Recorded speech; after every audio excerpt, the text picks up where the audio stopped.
Entitled ex ghosted my friend for 3 years, then demanded that she kick me out so he could move in after seeing that she bought a house. This isn't my ex, but my best friend's ex. She and I have been friends for years and living together now. And now we live with my parents who adore her like their own daughter. I got her permission to post this. My friend 30 female came to the US from Latin America at 19 as a student. She also started dating her ex 29 male after many years of hanging with each other both during vacations and online. I knew them both since high school and they seemed good together. She tried to convince him to move together a few years before their breakup. He was living with his parents who wanted him to leave. At this point she had already finished college and had a job in the US that granted her a visa. He had quit college and worked part-time. From what I can gather, he didn't want to leave his parents' place because free food and no rent. So instead she asked me if I wanted to move with her so we could afford a bigger place. I said yes and we moved together, adopted a cat and a dog, and pretty much became Grace and Frankie. Around the start of the pandemic, things got bad for them. This is what I was told and what I saw. They never talked or hang out or anything.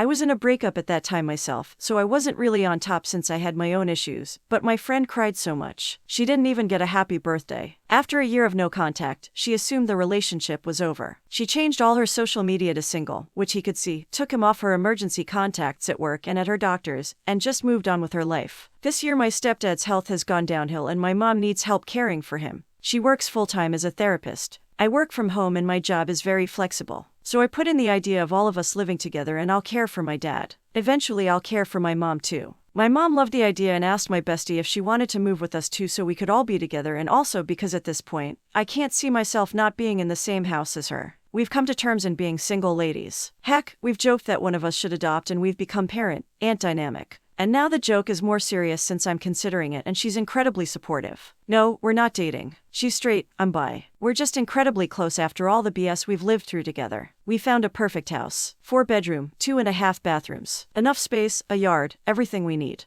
And we got it after a bunch of difficulties and arrangements. Since I don't have immediate plans for adopting yet, I have a ton of paperwork and years of planning ahead. We made the extra room into our office, gaming hub. We both work at the same place, totally not on purpose they were hiring.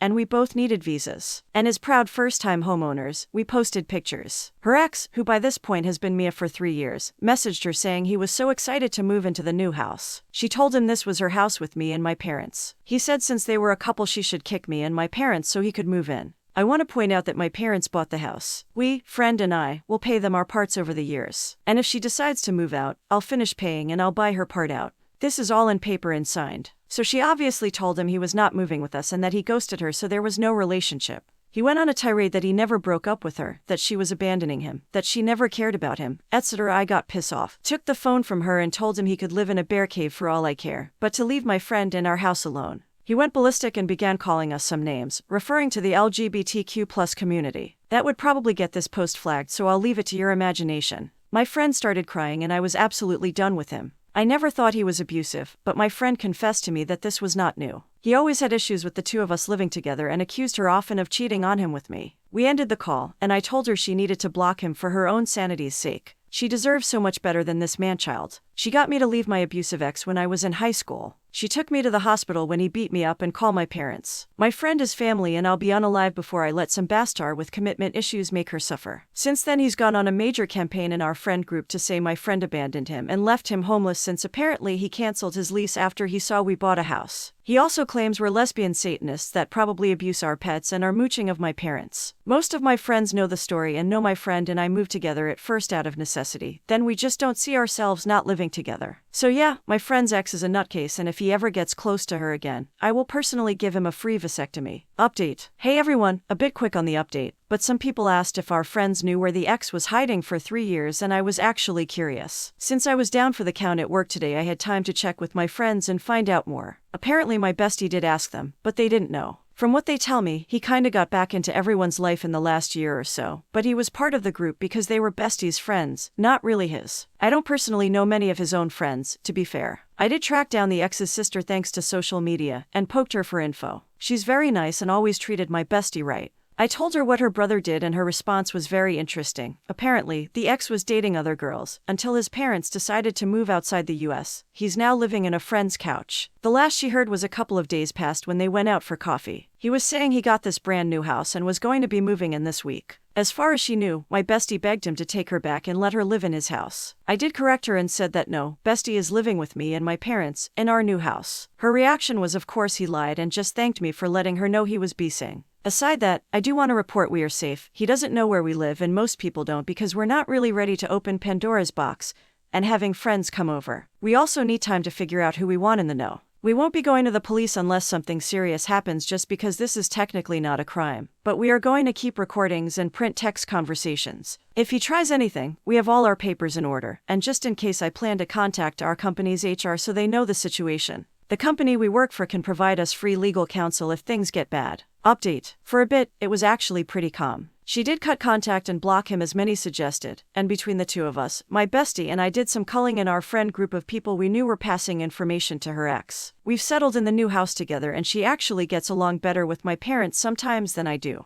Guess she's the golden child now. Sadly, eventually we had to adult and get much needed food. We went to Walmart in town together and by some bad luck we crossed paths with her ex. I wish all of it was just awkward glances and each on their way. But no, at first he tried to talk to her. My friend said she didn't want to speak to him and didn't want him near her. I mostly reminded him I wanted to rip his spine and beat him to D with it. Sadly, that didn't deter him from following us around like the most obnoxious toilet paper stuck to shoe. We did our shopping and headed to the car with him still after us. I told my friend for her to get into the car and start the gear, and lock it while I loaded the groceries. Her ex then decided to appeal to me to talk to my friend about taking him back. I don't know what power held me back from committing a felony, but pretty sure I've earned a PhD in self-control. I told him, in no uncertain terms, where he could put his reconciliation, and that if he kept following us, I will make sure his legs were out of the equation. I got in the car and my friend began to drive back when we noticed a car following us. And we knew it was following because the direction we were going was not usual. To rule out a possible neighbor, we actually did a full U-turn almost back to the store, stopped to get some fast food, ate in the parking lot, then headed back home again. And the same car was after us. Now, as much as I talk of violence, I have to admit I was terrified. So was my friend. Neither of us has a gun permit, best we carry is a can of pepper spray. And we know her ex does have guns. So yeah, we were not comfortable at that point. Instead we headed past our neighborhood. And following the usual advice from TV, drove to a police station. Once in it, we did write a statement and I got scolded about the confrontation in Walmart's parking lot.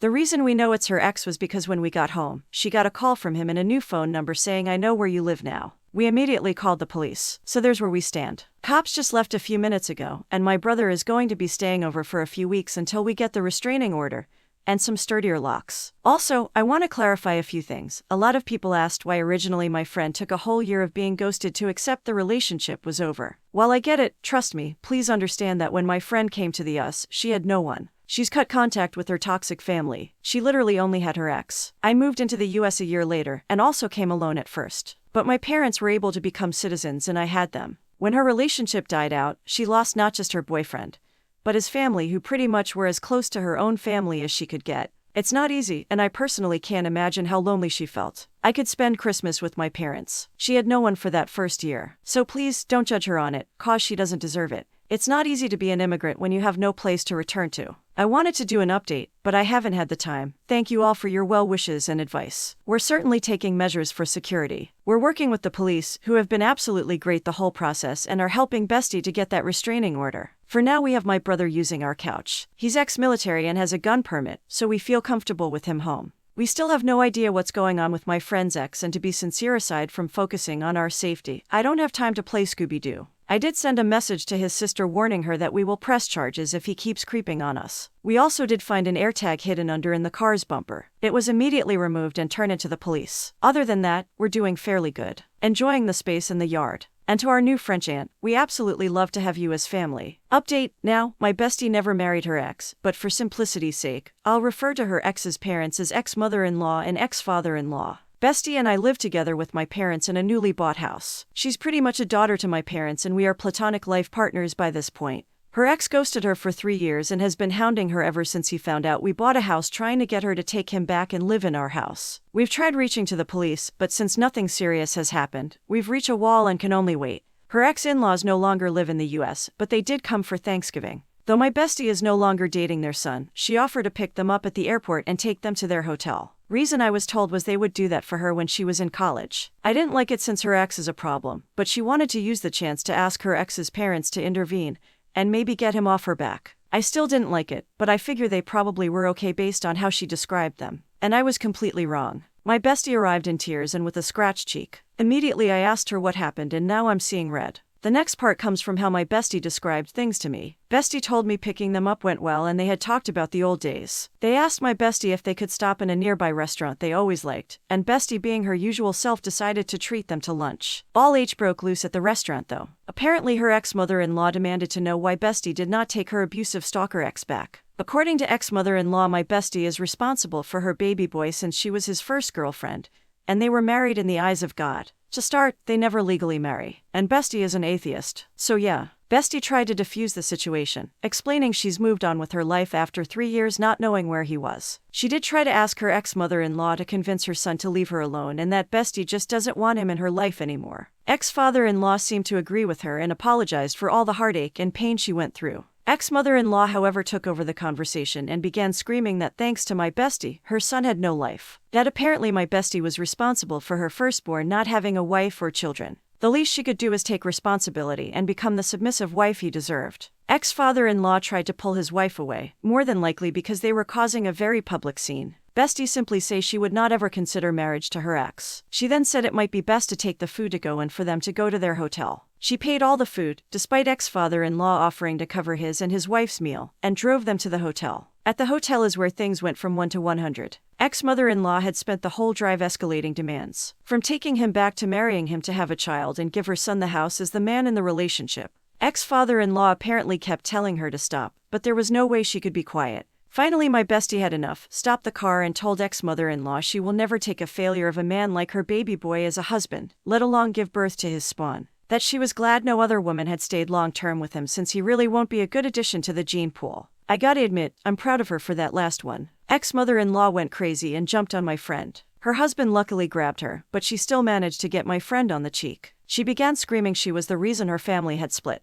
called her a W with a different word and said she wished our house burnt with all of us inside. Ex-father-in-law just told my friend to drop their bags on the sidewalk and drive away while he held back his demon of a wife. And bestie did exactly that. Next thing she did was drive back to us. She was not so much hurt by the insults or even the attack, but more the notion that a woman she once saw as a second mother would treat her like this. I told her to just relax a bit, so she's watching some movies with the dogs while I write this and do some work. Tomorrow we're both calling out and just having a girls' day with my mom. I did get in touch with the ex's sister and let her know what happened. She already knew from her dad and asked me if bestie was pressing charges. She should, but she's not. I tried to convince her, but it's a sore topic for her, so for her emotional well-being I'm not going to push it. The sister said she appreciates we're not pressing charges and that she will make sure her family doesn't bother us in any way. Apparently she already had her brother moved outside the city. Not sure how or where, but I'm glad he's gone. So, hopefully we're done. We're going to avoid going out too often until we know the ex-monster-in-law is gone from the city. It's not a small city by any means, but I wouldn't put it past these crazies to try to stalk my bestie. Update: after Thanksgiving dinner, my mom sat with my bestie to have a serious talk. She told her she didn't want to diagnose her, but she was showing clear signs that she needed help, and therapy could be an option.